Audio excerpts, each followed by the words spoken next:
నాకు తెలిసిన ఒక సేవకుడు ఉన్నాడు మదనపల్లిలో, దైవ సేవకుడు, పాస్టర్. ఆ పాస్టర్ నడుచుకుంటూ వీధిలో పోతూ ఉన్నాడు. పోతూ ఉంటే ఒక 7-8 సంవత్సరాల పిల్లవాడు పరిగెత్తుకుంటూ చాక్లెట్ ఎత్తుకుని ఇచ్చి పాస్టర్ గారు నాకు ప్రార్థన చేయండి, ఈరోజు నా బర్త్డే, 5 రూపాయల చాక్లెట్ తీసుకొని వచ్చి, పాస్టర్ గారు ఈరోజు నా బర్త్డే, నన్ను బ్లెస్ చేయండి, నాకు ప్రార్థన చేయండి అని చాక్లెట్ ఇచ్చి ప్రార్థన చేయించుకున్నాడు. ప్రార్థన చేయించుకుంటే చిన్నపిల్లవాడు కదా అని ఆ పాస్టర్ 50 రూపాయలు ఇచ్చినాడు. 50 రూపాయలు ఇస్తే వాడు సంతోషంగా కొనుక్కుంది. మళ్ళీ పొద్దున్నే కదా సాయంత్రం అటు పోయినాడు. వాళ్ళ అమ్మ ఎదురుపడింది. వాళ్ళ అమ్మ ఎదురుపడి, ఏమన్నా నాకు లేదా కేకు, మీరే తిన్నారా అన్నాడు పాస్టర్. నాకు కేకు లేదంటే, కేకు ఎందుకు కేకు మీరేం చేసినాం సార్ అని.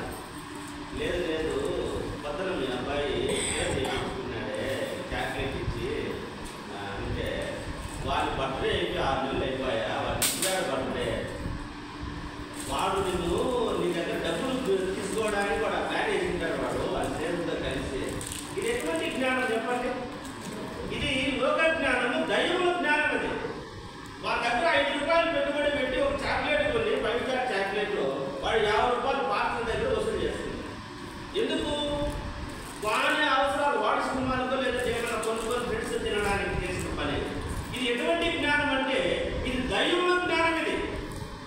ఇది దేవుని జ్ఞానం కాదు. ఇది మోసపుచ్చడం దేవుని జ్ఞానం కాదు, దేవుని ప్రేసంగా. ఇది అటువంటి జ్ఞానానికే ఎక్కువ మంది మొగ్గు చూపిస్తూ ఉంటారు. ఈ దినాలు ఎలా సంపాదించినామని అడగరు, కానీ ఎంత సంపాదించినాం, ఎంత జల్సా చేస్తున్నాం, ఎంత లగ్జరీగా బతుకుతున్నాం అనేది చూస్తున్నారని చెప్పి, మరి దుర్మార్గమైన పనులు కూడా చేసి డబ్బులు సంపాదించే స్థితిలో ఈ దినాన్ని అనేక మంది ఉన్నారు. ఇది దైవముల జ్ఞానము, లోకము జ్ఞానం. లోకము కూడా అటువంటి వారిని ఎంకరేజ్ చేస్తారు. చాలా సంపాదించినాడు, ఉన్నతంగా ఉన్నాడు అంటారు, కానీ ఏ విధంగా సంపాదించినాడు, ఎంత అన్యాయంగా సంపాదించినాడని క్వశ్చన్ ఎవరు చేయడం లేదు. అదే ఎలాగో సంపాదించినా అడగరు, కానీ ఎంత సంపాదించినా అడుగుతారు అనేది ఈ దినాన ఏమైనా చేయించారు. ఈ దినాన చాలామంది పాప మార్గంలో సంపాదించే క్రమంలో ఉన్నారు.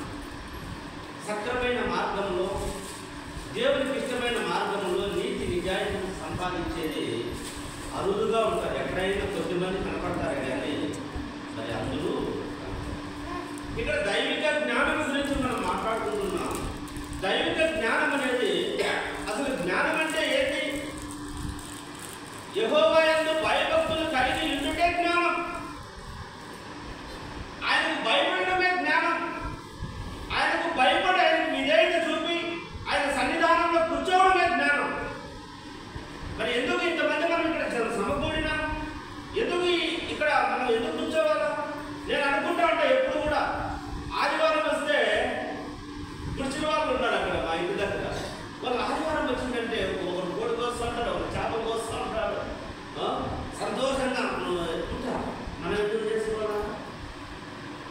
మనం ఎందుకు ఆ కార్యక్రమంలో లేదు? ఇంకా ఒక దగ్గర 2 గంటలు ఎందుకు కూర్చోవాలా? కట్టేసినట్టు ఎందుకు కూర్చోవాలా?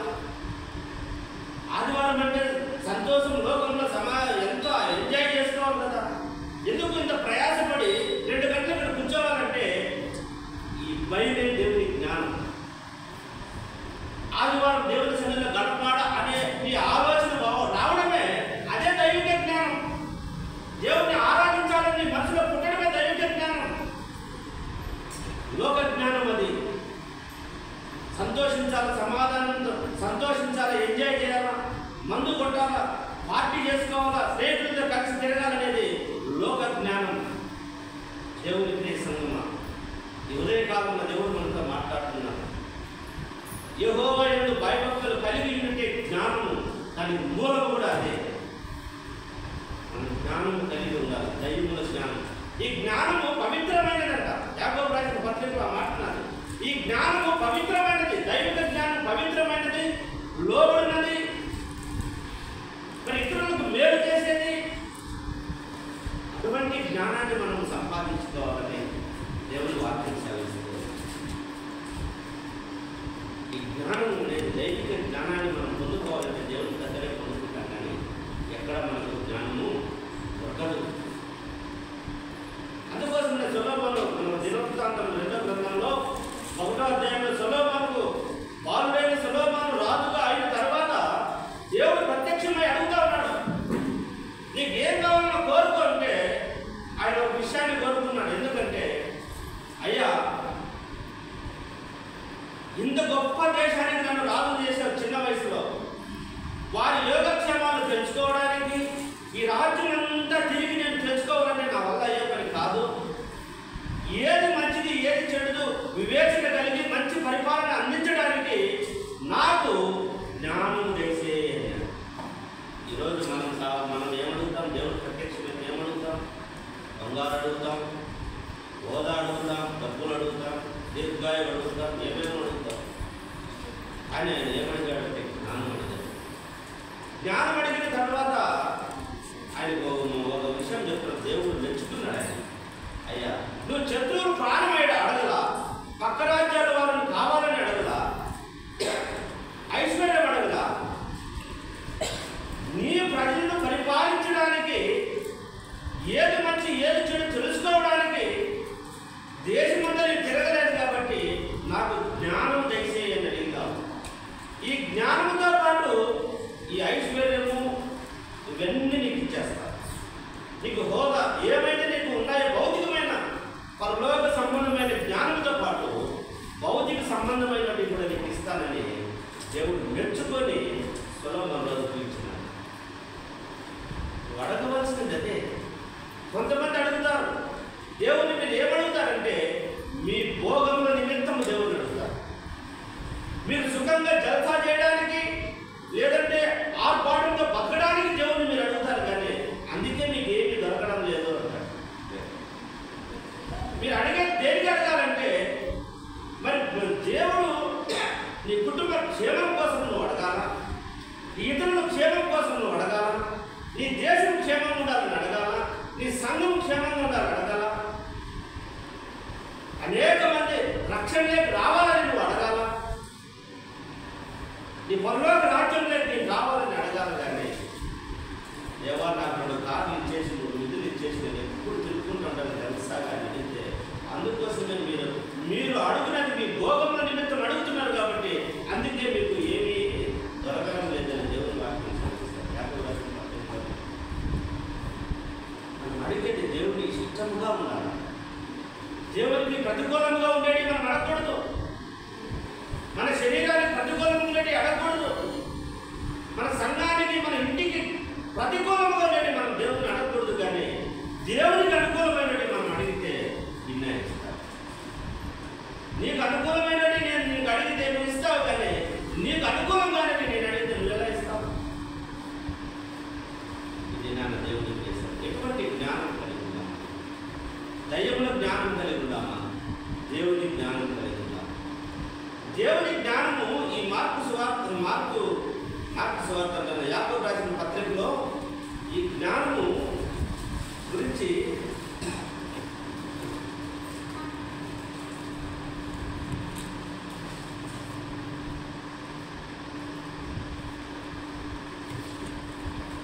ఇక్కడ చూడండి 17వ వచనం, అయితే పైనుండి వచ్చే జ్ఞానము మొట్టమొదట పవిత్రమైనది, తరువాత సమాధానకరమైనది. 17వ వచనం 3వ అధ్యాయం 17వ వచనం, తరువాత సమాధానకరమైనది,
ఇచ్చిన హృదయాన్ని ఇచ్చినాడు.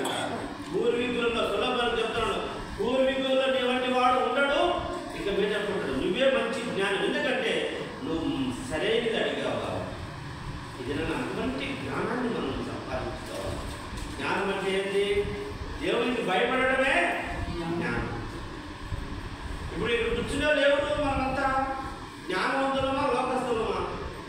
నా బాధ్యత మనం జ్ఞానం కలిగి వచ్చాం, దేవునికి భయపడి వచ్చాం.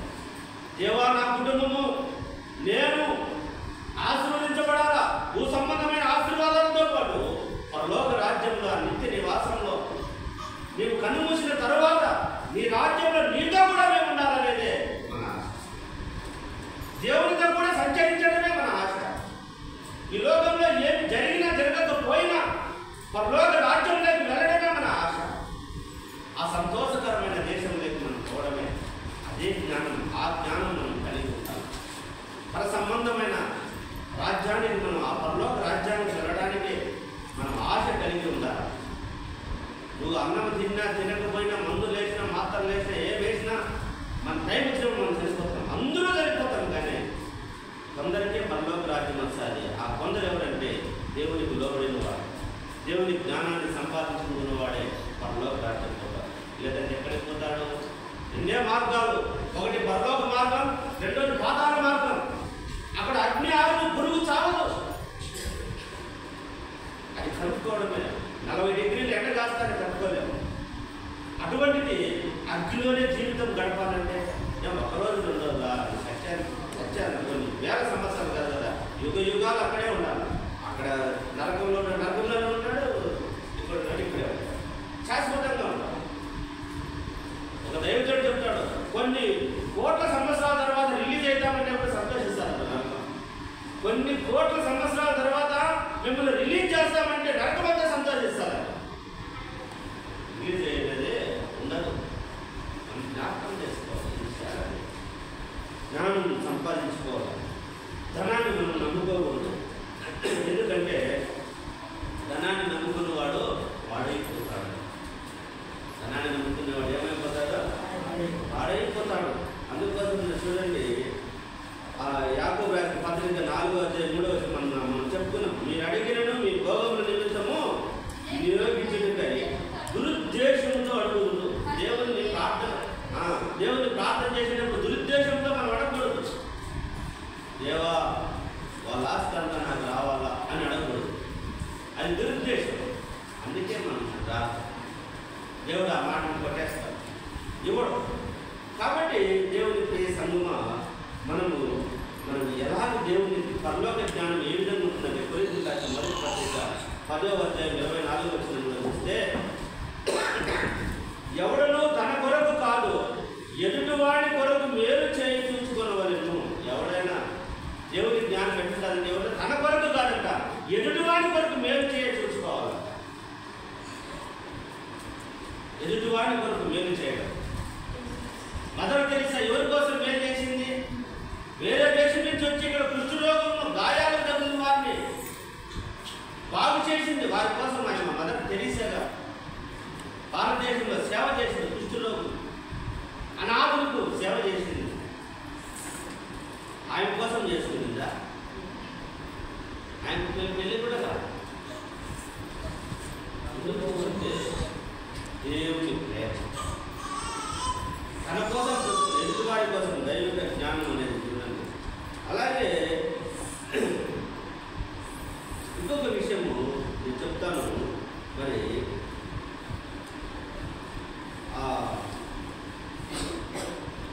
ఈ విషయంలో దేవుని జ్ఞానం ఎటువంటిదంటే, మరి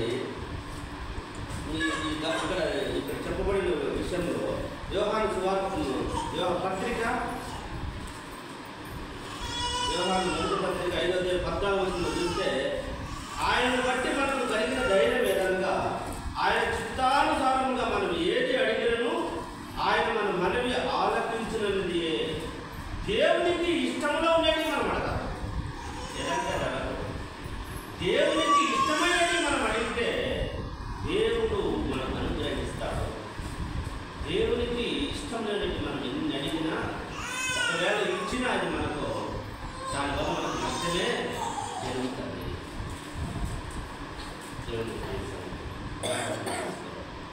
ఈ ఉదయకాలంలో దేవుడు మాట్లాడుతున్నాడు. మన జ్ఞానాన్ని కోరుకోవాలంట. అది అందుకని సామెతల గ్రంథం 16వ అధ్యాయం 16వ వచనంలో మాట్లాడారు. సామెతల గ్రంథము 16వ అధ్యాయము 16వ వచనం చదవండి.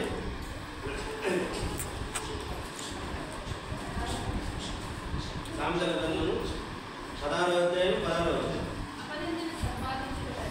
అపరంజిని సంపాదించుట కంటే జ్ఞానం సంపాదించుట ఎంతో శ్రేష్టము.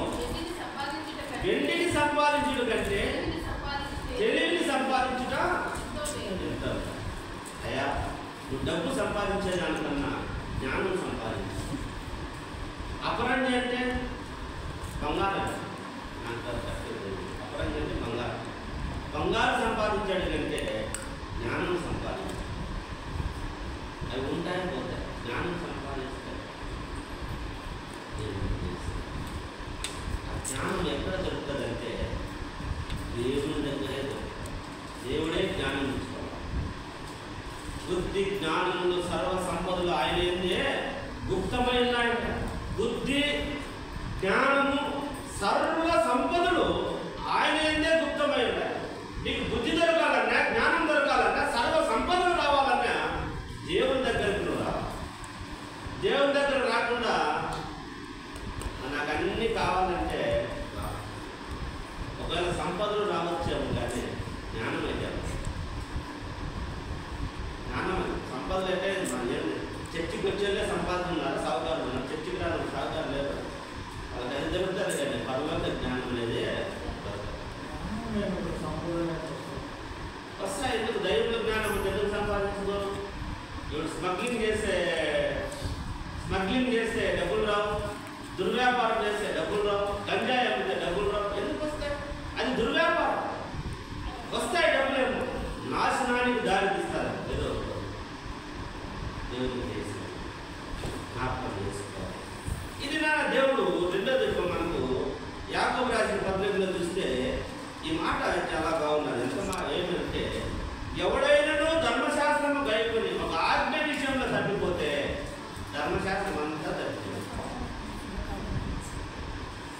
దేవుడు ధర్మశాస్త్రంలో 10 ఆజ్ఞలు మనకు ఇచ్చాడు. 10 ఆజ్ఞల్లో నువ్వు 9 ఆజ్ఞలు పాటించి ఒక ఆజ్ఞ తప్పిపోతే మొత్తం అంటే అవునా కదా? 10 ఆజ్ఞలు పాటించినాం. వ్యభిచారం చేయొద్దు అని ఉన్నారు, దొంగతనం చేయొద్దు, నరహత్య చేయొద్దు, తల్లిదండ్రులు గౌరవించాలి, ఇవన్నీ ఉన్నాయి. ఇవన్నీ పాటించి దొంగతనం చేస్తే 9 చేసి ఏమి ఉపయోగము? పోనీ అన్నిటిలో మంచివాడు, ఒక్క విషయంలో చెడ్డవాడు. వీడు అన్ని పెట్టడంలో కానీ, ఇవ్వడంలో కానీ, మాట తీరులో కానీ అన్నిటిలో మంచివాడే. కానీ ఒక తాగుదల పట్టినాడు ఒక్కటి ఉందంటే అది ఒక్కటే పాపం. అది మంచాడు. నువ్వు అన్ని పాపాలు మంచాడు. ఆ తాగుతాడంటే దేవుని చేసి ఇక్కడ కూడా అన్నమాట క్రియలు లేని ఎవరైనా క్రియలు లేకపోతే మనకు విశ్వాసం ఏమి ప్రయోజనం? క్రియలు లేకుండా విశ్వాసము నిష్ప్రయోజనం. నీ సహోదరులు అన్నం లేక పక్కింట్లో నీ తమ్ముడు నీ పక్కింట్లో ఉంటాడు. వాడు బిడ్డలతో అన్నం లేక అలమటిస్తూ ఉంటాడు, ఇబ్బంది పడుతూ ఉంటాడు. మన తినడానికి తిండి ఉండదు, నీకు బాగా తిండి ఉంటుంది. వాడు వచ్చి నిన్ను అడిగితే ఏం కాదు నీ కోసం ప్రార్థన చేస్తా తమ్ముడు అంటే అయితే మనకి అన్నం లేదు. నీ పక్కింట్లో నీ తమ్ముడికి అన్నం లేదు, వాడు ఇబ్బంది పడుతున్నాడు. వాడు వచ్చి అన్న కొంచెం సాయం చేయంటే దేవుడు దీవిస్తాడో నీకు ప్రార్థన చేస్తా అంటే ఎక్కడైతే మనకి అన్నం పెట్టాలా, మనకి గుడ్డ చేయాలా? వాడు చలికి అల్లాడుతున్న రాత్రుల్లో దుప్పటి లేక వాడి దుప్పటికుండా చలిమంట వేసుకొని కాసుకోకూడదు అంటే ఆ మాట రాయబడి ఉన్నది. యాకోబు రాసిన పత్రికలో 2వ అధ్యాయంలో పోయిరాపో నీకు దేవుడు దీవిస్తాడు అంటే ఉత్తమాటలు పనికిరావు, కానీ నీ చేతనైన సహాయం చేయి. ప్రేమించే ప్రార్థించే పెదవుల కన్నా సాయం చేసే చేతులే. సాయం చేయకుండా నువ్వు ఎంత నీతి మాటలు చెప్పినా ఉపయోగం లేదు, ఉప్పురాడి పనికిరావు. నాకు చెప్తున్నాను దేవుని. ఈరోజు దేవుని వాక్యం మనకు యాకోబు రాసిన పత్రిక 2వ అధ్యాయంలో అదే మాటలు మనకు ఉన్నాయి చూడండి. అలాగే విశ్వాసం క్రియలు అనేది అయితే ఒంటిగా ఉండి మృతమగును. అయితే ఒకడు నీకు విశ్వాసం ఉన్నది, నా క్రియలు ఉన్నవి, క్రియలు లేకుండా నీ విశ్వాసం నాకు కనపరచును, నా క్రియల చేత నా విశ్వాసాన్ని కనపరచని చెప్తుంది. దేవుడు అక్కడే అని నువ్వు నమ్ముతున్నావు, అలాగే నమ్మడం మంచిదే. దయ్యములను నమ్మి కొలుస్తున్నావు. దేవుడు ఒక్కడే అని నువ్వు నమ్మడమే కాదు, దేవుడు ఉన్నాడని దయ్యాలు కూడా నమ్ముతున్నాయంట, అవి కూడా కొలుస్తున్నాయంట.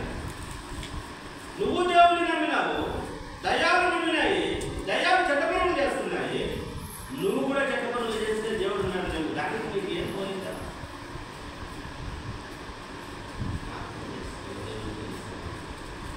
దేవుడి వాక్యాన్ని విన్నప్పుడు మనం జ్ఞాపకం చేసుకోవాలి. అందుకోసం చూడండి ఆ మాట ఉన్నది. ఇక్కడ 16వ వచనం చూస్తే 16వ వచనం చదువు. మీరు ఎవరైనాను శరీరములకు కావలసిన వాటిని ఇయ్యక సమాధానంగా వెళ్ళి చలి కాచుకొని తృప్తి పొందని చెప్పినట్లా ఏమి ప్రయోజనము? ఈ వాక్యం మనం కూడా క్రియల రూపంలో చేతల రూపంలో నీ ప్రేమ కనపడకపోతే ఏముంటుంది? ఎలాగో నువ్వు దేవుడిని ప్రార్థన చేస్తావు, క్రైస్తవులు మనం ఎలా చెప్పుకుంటావు? నీ ఇంటికి వచ్చిన వాడికి నీళ్ళు లేకపోతే, నీళ్ళు కూడా లేకపోతే నువ్వేం క్రైస్తవుని, ఏం క్రీస్తులు, నువ్వు ఏం అంగీకరించావు, ఏం ప్రార్థన చేస్తున్నావు? వచ్చిన వాడికి ఏమీ పెట్టకుండా నువ్వు ప్రార్థన చేసి భక్తి పనులు నేను అనుకుంటే ఏం ఉపయోగం? నీ భక్తి నిష్ప్రయోజనము, పనికిరాని భక్తి, పనికొచ్చే భక్తి కాదు. నీకు కలిగింది వానికి కట్టాలి. నీ ఇంటికి వచ్చిన వానికి ఏదైనా నువ్వు నీ ఇంటికి ఆశించి వచ్చిన వానికి సహాయం చేసి అప్పుడు దేవుని మాటలు చెప్తే నమ్ముతారు. అంటున్నారు కదా, ఆకలి ఇంటికి అన్నం వచ్చినాక కూర్చొని దేవుని వాక్యం చెప్తాను వింటాడా? నన్ను ఇష్టపడే స్వామిపోతా అన్నం పెట్టి నీళ్ళు తాగి కూర్చో, ఏ బాగుండాలని అడిగితే చెప్పేది ఏదైనా వింటారు, లేకపోతే తింటారు. అదే దేవుని మాటలు చెప్తున్నాయి. సరిగాసుకో, సమాధానం ఉంటూ ప్రార్థన చేస్తాడు. ఎందుకు వాళ్ళకి చేయవలసిన మన కష్టంలో మనకి శరీరానికి సంబంధించింది వాళ్ళకి ఇవ్వాలి అని దేవుని వాక్యం చెప్తాము. అందుకోసమే ఎపిసి రాసిన పత్రిక 2వ అధ్యాయము 10వ వచనం చదవండి. మరియు వాటి యందు మనము నడుచుకోవాలని దేవుడు ముందుగా సిద్ధపరిచిన సత్క్రియలు చేయుటకై మనం క్రీస్తు యేసునందు సృష్టింపబడిన వారమై ఆయన చేసిన పని అయి ఉన్నాము. మనం ఎందుకు సృష్టించబడినాము? మానవుడు ఎందుకు దేవుడు సృష్టించినాడంటే సత్క్రియలు అంటే మంచి పనులు చేయడానికి. మానవుడిని ఎందుకు సృష్టించినాడంటే మంచి పనులు చేయడానికి పుట్టించినాడు, చెడ్డ పనులు చేయడానికి. నువ్వు నేర్చుకున్నావు వాళ్ళతో ఎంత దీన్ని చెడ్డ పనులు చేసేది. దేవుడు నిన్ను తయారు చేసినందుకు మంచి పనులు చేయడానికి మనం సృష్టించినాడు దేవుడు. మనము ఆ క్రమం నుంచి తొలగిపోయి అక్రమంగా నడుచుకుంటా చెడ్డ పనులు చేస్తాం. అగ్ని ఎందుకు పుట్టించుకున్నాము? అగ్ని ఎందుకున్నది? అగ్ని అన్నం చేసుకోవడానికి, అందుకే కదా. ఇల్లు కాల్చుకోవడానికి, ఇల్లు కాల్చుకోవడానికి, బిడి కాల్చడానికి జరుగుతున్నారు. మన అవసరాలు తీర్చుకోవడానికి ఉన్నాడు కదా. ఇస్త్రీ పెట్ట గుడ్డలు తవ్వుకోవడానికి, కాల్చుకోవడానికి, ఉపయోగించుకోవడానికి దేవుడు కూడా మనం పుట్టించింది మంచిగా పుట్టించాడు. మంచి పనులు చేయడానికి పుట్టించినట్టు మనమే చెడ్డ పనులు చేస్తాం. జ్ఞాపకం చేసుకోవాలి. ఫిలిప్పీయులకు రాసిన పత్రిక 2వ అధ్యాయం 4వ వచనం చూస్తే మీలో ప్రతివాడును సొంత కార్యములనే, ఆ మాట చదువుతున్నాం. ఫిలిప్పీయులకు రాసిన పత్రిక 2వ అధ్యాయం 4వ వచనం.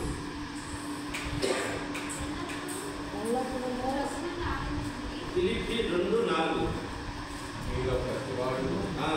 మీలో ప్రతివాడును తన సొంత కార్యములను మాత్రమే కాక ఇతరుల కార్యములను చూడవలెను. మనలో ప్రతి ఒక్కడు ఎవరి కార్యాలు చూడాలంట? మన లోకంలో ప్రతివాడు ఎవరు కార్యాలు చేయాలంట? మన సొంత కార్యాలే కాకుండా ఇతరుల కార్యాలు కూడా మనము, వేరే వాళ్ళ కార్యాలు కూడా మనం చూడాలి. వేరే వాళ్ళ పనులు కూడా వేరే వాళ్ళ పనులు ఏం చేస్తాం? ఇప్పుడు ఒకే ఊరిలో ఉంటాము, పల్లెలో ఉంటాము, టౌన్కి పోతూ ఉంటాము. ముసలివాళ్ళు ఇద్దరు వస్తారు, దానికైనా నాయన టాబ్లెట్ తీసుకోవడానికైనా అంటారు. నాకు చెప్తారు చెప్పుకోకపోతే నువ్వు టౌన్లోకి వస్తూ ఉంటావు, ముసలివాళ్ళు ఇద్దరు వస్తారు, వచ్చి నాయన దగ్గు టాబ్లెట్ అంటుంది కదా నాయన, టౌన్కి పోతాను కదా అంటే నాకు చెప్తావు, కానీ ఎవరికైనా చెప్పుకోము. అది క్రైస్తవులు కాదు, అది క్రైస్తవ లక్షణం కాదు. అందులో మీలో ప్రతివాడు సొంత కార్యములనే కాక ఇతరుల కార్యములు కూడా చూడండి, వేరే వాళ్ళ పనులు కూడా చూడండి. అట్టనే నీ పనులు దాటించుకొని వాళ్ళ పనులే చేయబడిందా? ఒక సమయం ఒక సందర్భం వస్తా ఉంది, అకస్మాత్తుగా ఎవరికైనా ఇబ్బందులు పడిపోతారు, మన వారిని హాస్పిటల్ చేసేది ఏదో చేయాలి కదా, మనకు తెచ్చిందా. అందుకోసం దేవుడు ఏం చెప్పినాడు? ఫస్ట్ ఏం చెప్పినాడు? మీ సొంత కార్యాలే కాక ఇతరుల కార్యాలు కూడా చూడండి. అదే ఫిలిప్పీ 2వ అధ్యాయంలోనే 21వ వచనంలో ఏం చెప్పినాడు చూడండి. అందరూ తమ సొంత కార్యములనే చూసుకుంటున్నారు, కానీ యేసుక్రీస్తు కార్యములను చూడండి. ఇతరుల కార్యాలు చూడమంటున్నాడు. మూడోది ఏం చెప్తున్నాడు అంటే నీ సొంత పనులు చేసుకో, ఇతరుల కార్యాలు చూడు. ఇప్పుడేం చెప్తాడు? ఏం చెప్తాడు? యేసుక్రీస్తు కార్యాలు కూడా చూడండి. మీరు చూడడం లేదు, దేవుని కార్యాలు చూడండి. మీ పనులు చూసుకోండి, ఇతరులకు సేవ చేయండి. నా పనులు దేవుని పనులు మిమ్మల్ని భూమి మీద పుట్టించింది ఎందుకు? నన్ను ఆరాధించండి, నన్ను మన్యపరచండి, నా గురించి ఇతరులకు చెప్పండి, ఇతరులను నా దగ్గర నడిపించండి. ఆయన పనులు, దేవుని పనులు ఏముంటాయి? దేవుని పనులు ఏముంటాయి చెప్పండి. దేవుని పనులు అంటే దేవుని పనులు అంటే ఏముంటాయి? ఆయన పనులు ఏముంటాయి చెప్పండి. దేవుని పనులు ఏముంటాయి చెప్పండి. ఏం పని ఆయన పని? మీరు సర్వలోకానికి వెళ్ళి సర్వ సృష్టికి సువార్త ప్రకటించండి చెప్పినాడు. మరి ఆ పని ఆయన పనే కదా. అది దేవుని ఎదురు నడిపించడం ఆయన పనే కదా. మనం నడిపిస్తున్నామా? ఇతరులకు చెప్తున్నామా? రండి సంఘానికి పోతామని. దేవుడు గొప్ప కార్యాలు చేశాడు. ఆయన మహోన్నతమైన వ్యక్తి. నీ పాపాలు నా పాపాలకు క్షమించుకున్నాడు. పాపాల కోసం ప్రాణం పెట్టిన దేవుడు. అటువంటి దేవుడి దగ్గరికి రండి, పదాం రండి, ఆయన ఆరాధిద్దాం, ఆయన మహిమపడతాం, ఘనపడతాం రండి. దేవుని మందిరానికి పదాం రండి. ఇవన్నీ ఎవరి పనులు రండి? దేవుని పనులు. నీ పనులు చేసుకో, ఇతరుల పనులు చేయి, దేవుని పనులు కూడా. మన పనులే చేసుకుంటే కుదరదు, ఇతరుల పనులే చేస్తే కుదరదు. మన పనులు ఇతరుల పనులు అన్నీ ఇష్టపడి దేవుడి పనే చేస్తారని చెప్పేసి ఏడంటే ఆడికి పోయేదా? మూడింటిని బ్యాలెన్స్ చేసుకో. దేవుని పనులు చేయాలి, నీ పనులు చేసుకో, సంఘానికి రావాలి. ఇవన్నీ ఎవరి పనులు అంటే దేవుని పనులు. దేవుని పనుల్లో నువ్వు ఖాళీ భాగస్తులు కావాలని దేవుని ఉద్దేశం. దేవుని పనుల్లో ఖాళీ భాగస్తులు కావాలి. ఇది నా దేవుడు మనం అడుగుతాను. మీ పనులే చేసుకుంటాను, నా పనులు చేస్తాను, ఇతరుల పనులు ఏమన్నా చేస్తాను. ఇతరుల పనులు కూడా చేయాలి. ముసలోళ్ళు, పెద్దవాళ్ళు ఏదైనా జ్వరం వచ్చి ఉంటారు, ఏదో ఇబ్బందుల్లో ఉంటారు, దావీదు తమ తరమ వారితో సేవ చేసి నిద్రించినాడంట. దావీదు మహారాజుగా ఉండి తన తరమ వారితో సేవ చేసి నిద్రించినాడంట. ఈరోజు నా సమానమైన వయసులతో నాకు కనపడే వాళ్ళకి నేను సేవ చేసి చచ్చిపోవాలి, అది తృప్తి. తన తరము వారితో సేవ చేసి నిద్రించను దావీదు. నీ సమానమైన వయసులో, నువ్వు పుట్టి పెరిగే వయసులో ఎవరైతే నీకు జనాలు కనపడతారో వారికి సేవ చేసి నువ్వు చనిపో. అది నేనైతే అదే కోరుకుంటాను. నాకు తెలిసిన వారికి, నాకు కనపడిన వారికి దేవుని గురించి చెప్పి వారి దేవుని ఎందుకు నడిపించి నేను కనుక అదే నాకు కావాల్సిన ఫలం. ఇంకేం కావాలన్నా ఏమి మన ఎంత రాదని అందరికీ తెలుసు. ఈ మాటలు ఎప్పుడు వస్తాయి? సమాధులు కాడికి పోయినప్పుడు ఒక మనిషి చనిపోతే చూడబోతాం చూడు, అప్పుడు మాట్లాడుకునే మాటలు ఇవన్నీ ఎవడైతే పోతాడులే ఆయన ఏమెత్తుకొని బయట ఎప్పుడు 2 రోజుల్లో ఒక రోజు పోవాల్సిన వాళ్ళని అన్నీ చెప్పుకుంటాం. ఆడికి బయటకు వస్తానే జాన స్థలం కోసం అప్పుడే గలాటలు చెప్తాం. జానడే ఒక అన్న తమ్ముడు ఒక జాన వేసుకుంటాడు కొంచెం గోడ ఇటు కట్టించాడు. ఆ ఇంటికి వచ్చి ఉంటుంది నాణ్యం గలాట. అప్పుడు దాకా ఏం చెప్తుంటాడు, ఎవడెత్తి పోతాడు ఈ భూమంతా 6 అడుగులే కదా మనకు కావాల్సింది అన్ని నీటి మాటలు చెప్తుంటాడు. ఈడ అర్థం కోసం కొట్లాడతాడు. దేవుని తెలుసు మనం జ్ఞాపకం చేసుకోవాలి. మన తరము వారికి సేవ చేయాలా, దేవుని పనులు చేయాలా, ఇతరుల పనులు చేయాలనేది యాకోబు గారి పద్ధతి. ఇది మార్కు సువార్తలో మరి మనం చూసుకుంటే మార్కు సువార్తలో చదువుకునే సువార్త పాఠం మార్కు సువార్తలో ఒక ధనవంతుడు పరిగెత్తుకుంటా వచ్చినాడంట. ఎవరి దగ్గర వేసినాడా? 10 నుంచి 10వ అధ్యాయం 10వ వచనం నుండి చూస్తే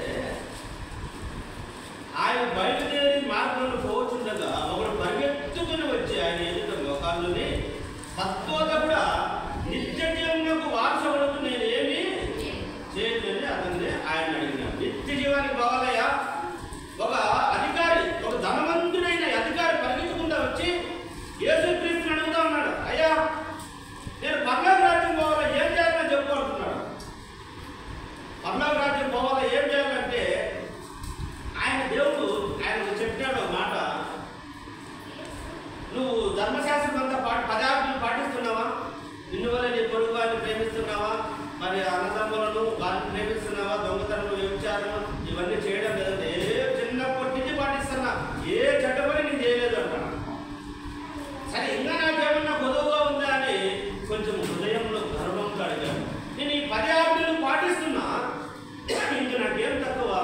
నేను పరలోక రాజ్యం పోవాలంటే ఏం చేయాలో చెప్పు నన్ను అడిగినప్పుడు ఆయన హృదయ రహస్యాలను ఎరిగిన దేవుడు కాబట్టి, ఓహో ఈయన హృదయం ఏడున్నది, ఈయన హృదయమో ఏడున్నది, ఈయన హృదయం అంతా సంపాదన చుట్టున్నారు, ధనం చుట్టూ తిరుగుతారని చెప్పేసి, అయ్యా నీకు ఒకటి పొదువుగా ఉన్నది, నీ ధనాన్ని అమ్మి పేదలకు ఇచ్చే, నువ్వు నన్ను వెంబడించి సాగు అన్నాడు. ఆ మాట అంటానే వాడు చిన్నపుచ్చుకున్నాడు. ఇంత కోట్ల ఆస్తి నేను అమ్మేసి పేదలకు ఇచ్చేసి నా ఎందుకంటే రా పిలుస్తాడే. మొక్కను చిన్నపుచ్చుకొని వెళ్ళిపోయినాడు. నీ ధనం ఎక్కడున్నానో నీ హృదయం అక్కడ ఉంటాడు. నీ ధనం చుట్టే నీ తిరుగుతూ ఉంటాడు. ధనవంతుడు అందుకోసమే ధనవంతుడు పరలోక రాజ్యంలో దూరుడు పోవడం కంటే సూది పెట్టమంటే మనం గుడ్లు కొట్టే సూది కాదు. పాలస్తీనాలో ఒంటెలు పోయేదానికి కొన్ని సూది అంటారంటే ఇంతది మార్గాలు ఉంటాయి. చిన్నదానికి పిల్లలు కట్టేది దాన్ని దూరి పోవాలి. చిన్న దాంట్లో అవి పోకుండా ఉండేదానికి మనిషి మాత్రమే పోవాలా, అవి పక్కదారి పోయేదానికి బెడ్రూమ్ మాత్రం పెట్టింటారు పాలస్తీనా. దాంట్లో వంట దూరిపోవడా దుర్గము.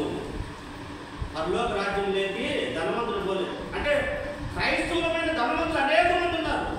అబ్రహాము ధనవంతుడు, ఆయన పరలోక రాజ్యం పోయినాడు. అంటేగా ఎవరైతే ధనం మీద మక్కువ కలిగి ఆ ధనమే దేవుడు అనుకొని జీవిస్తూ ఉంటాడో వాడు పరలోక రాజ్యానికి,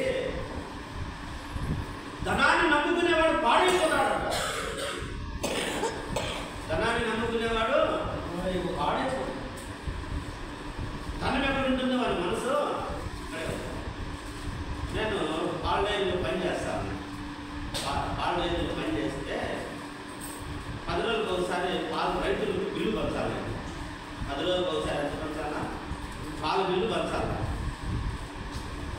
నేను పంచేటప్పుడు నేను కార్లో డబ్బులు తెస్తాను. ఎంత తెస్తారా?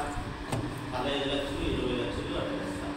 అవి ఏంటి 10 రూపాయలు కట్టు, 20 రూపాయలు కట్టు, 50 రూపాయలు కట్టు, 100 రూపాయలు కట్టి మళ్ళీ చిల్లర 2 మూట్లు వేస్తారు. 200 2 రూపాయలు 2 రూపాయలు 5 రూపాయలు చిల్లర 200 ప్యాకెట్లు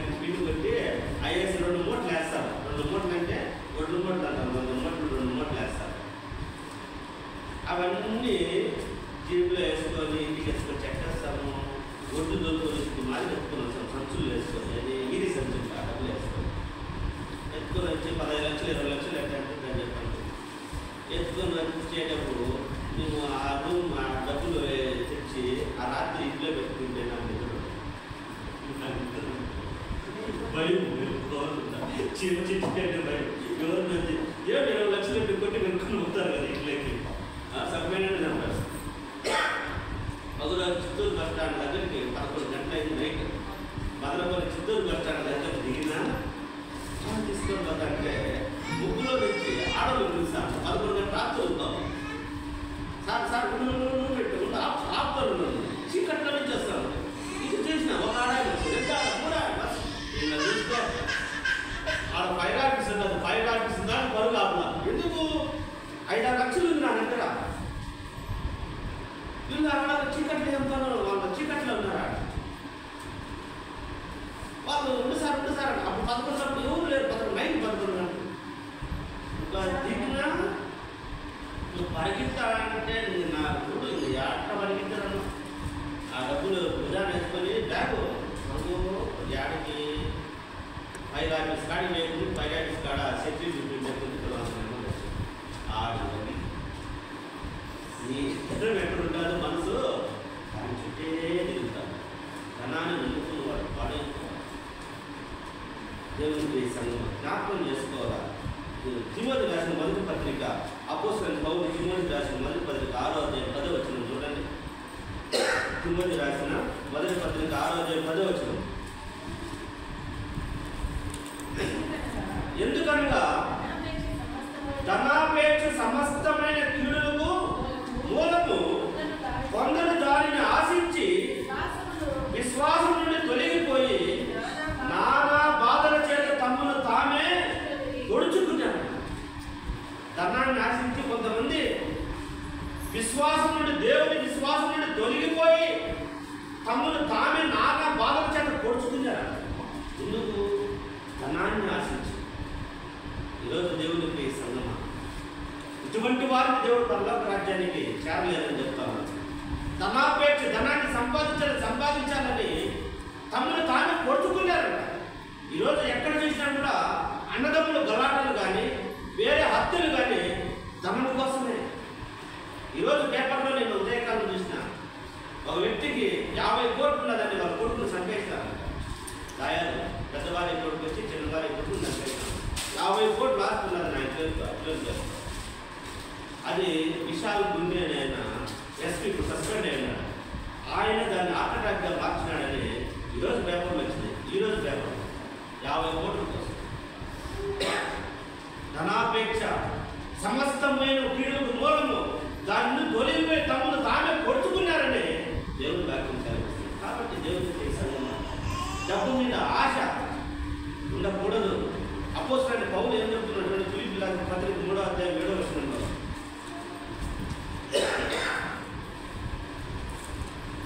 ఫిలిప్పీ రాసిన పత్రిక 3వ అధ్యాయం 7వ వచనం నుంచి అయినను ఏవేవి నాకు లాభకరమై ఉండినో వాటిని క్రీస్తు నిమిత్తం నేను నష్టముగా ఎంచుకొని. దేవుని వాక్యం చెప్తాను. నాకు ఏమేమి లాభంగా ఉన్నాయో వాటన్నింటినీ క్రీస్తు విషయమై నష్టంగా ఎంచుకున్నాను. నువ్వు దేవుని కోసం నష్టపరుచుకోవాలా.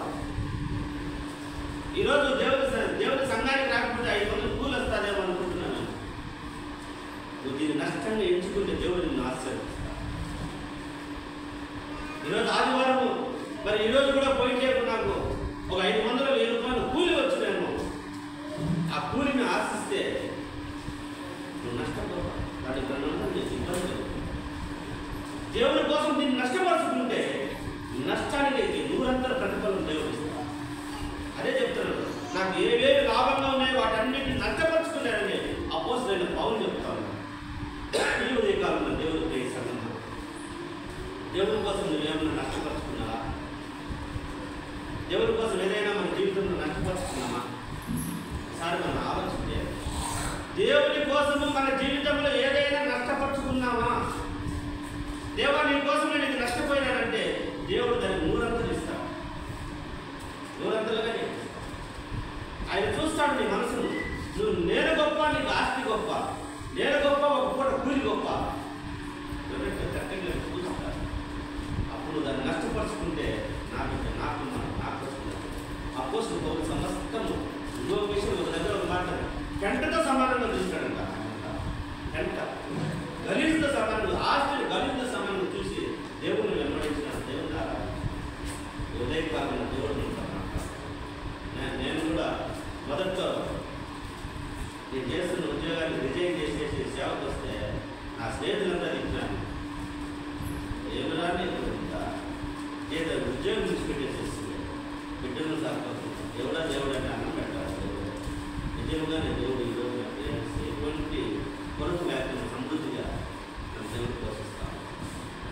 అది తృప్తి కలిగి అనుభవిస్తా ఉన్నా.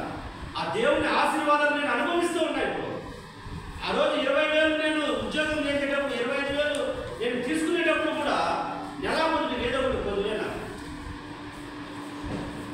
మళ్ళీ కొద్ది రోజులు 6,000 జీతం వస్తా ఉంటా. అప్పుడు సుమారుగా ఉంటాను. ఇప్పుడు జీతమేలా కానీ సమృద్ధిగా ఉంటాను. నేను అనుభవిస్తే అలా అనిపిస్తుంది. దేవుడి కోసం దేవుడు అన్యాయస్తుడు కాదు. నీ పట్ల నా పట్ల దేవుడు మేలు చేసేవాడు. ఇది నాకు దేవుడు చేస్తాను. ఈరోజు ఈ బిడ్డలు అందరూ నష్టపరుచుకొని వచ్చినారు. నాకు దేవుడు మేము ఒక ఆదివారం పెట్టి 500 700 కూలి ఇచ్చినాను అనుకుంటున్నాను. దీనికి 1000 దేవుడు సమృద్ధిగా ఇచ్చాడు. నువ్వు ఈరోజు కూలికి పోతావు, 500 వస్తాలే. అమ్మ 500 వచ్చిందంట. చిన్న జ్వరం వచ్చి 1000 రూపాయలు వెళ్ళిపోతావు. హాస్పిటల్కి పోయి వచ్చేసావు. ఒక సెలెక్ట్ పెట్టి 1000-1200 కాడేస్తావు. గాడి అడ్డుపడుతున్నావు. దాంతో పాటు గొడ్డి కూడా దేవుడు నాకు ఇవన్నీ మనము దేవుళ్ళు అనుభవించినప్పుడు తెలుస్తాం. దేవుని కోసం నిలబడినప్పుడు తెలుస్తాం. దేవునితో మనము కలుసుకున్నప్పుడు ఆయన ఆశీర్వాదాలు, ఆయన రుచి ఏదో తెలుస్తాయి. ఆయన కలిసి తిరిగితే ఆయన భావాలు తెలుస్తాయి, ఆయన గుణాలు తెలుస్తాయి, ఆయన ప్రేమ తెలుస్తుంది. కాబట్టి దేవుని చేస్తాను జ్ఞాపకం చేస్తాను. ఈరోజు దైవ జ్ఞానం కావాలన్నా లోక జ్ఞానం కావాలి. లోక జ్ఞానం ఏం చెప్తుందంటే ఎవరురా నీకు చూసేది 10 రూపాయలు సంపాదించి చెట్లు చెప్పుకోండి కదరా నీకు చూసేది. లోక జ్ఞానం చెప్తారు. ఏమి జరుగుతుందో నీకు తెలియదు. దేవుడిని ఆయన వెంబడించండి. దేవుడి వాక్యం పరలోక జ్ఞానం చెప్తారు. దేవుడు పొద్దున ఎక్కించుకునేటప్పుడు చెప్తాను, ఈరోజు డ్యూటీలో జాయిన్ కావాలంట. ఏమో ఎట్లా అనుకున్నాడు కానీ వచ్చేది.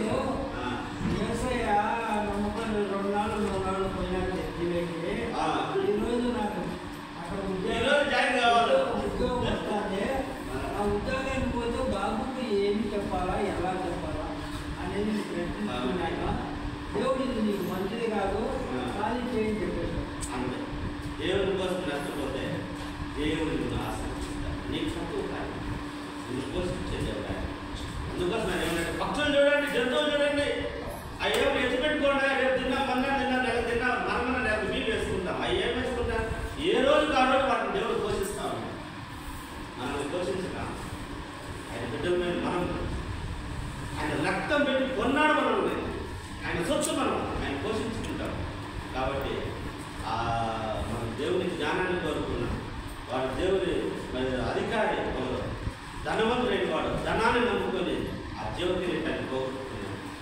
ఈరోజు ఇక్కడ మనం కూడా దేవుని పనులు చేయాలి, మన పనులు చేయాలి, ఇతరుల కార్యాలను మనం పాల్పంచుకోవాలి, ఇతరులకు కూడా మనం సహాయకారిగా ఉండాలి. దయ్యాల జ్ఞానం తెలుగుతో మనం మాట్లాడవచ్చు. దయ్యాల జ్ఞానం చెప్పాను కదా. దయ్యం జ్ఞానం ఏం చెప్తారే, ఎంత సంపాదించినా అని అడుగుతారు కానీ ఎట్లా సంపాదించిన నువ్వు పాపం చేయి, విచారం చేయి. నాకు తెలిసిన ఒక విషయం నేను చెప్తా. ఒక ఆమె మంచి పర్సనాలిటీ ఉందని ఆయన మంచి సౌకర్యం కూడా పాపం చేసి ఎక్కువగా రోజు పెట్టాలంటుంది. ఏమి పాపం చేసి పెట్టాలి, మంచి జ్ఞానం, దయ్యాల జ్ఞానం. జ్ఞాపకం దేవుని కోసం నిలబడాలి, దేవుని ప్రేమ, దేవుని జ్ఞానం. అసలు జ్ఞానం అంటే ఏంది? యెహోవాను భయభక్తులు కలిగి ఉంటే జ్ఞానం. అదే ఆయన లోబడటమే జ్ఞానం. ఇక జ్ఞానం అంటే ఏది? కాబట్టి అటువంటి కృప, అటువంటి ప్రార్థన దేవుడు మనందరికీ దయచేయనుగా. చిన్న ప్రార్థన చేస్తున్నాం. ప్రేమ కలిగిన తండ్రి, మాతో సహాయం చేసి ఉదయకాలం దైవిక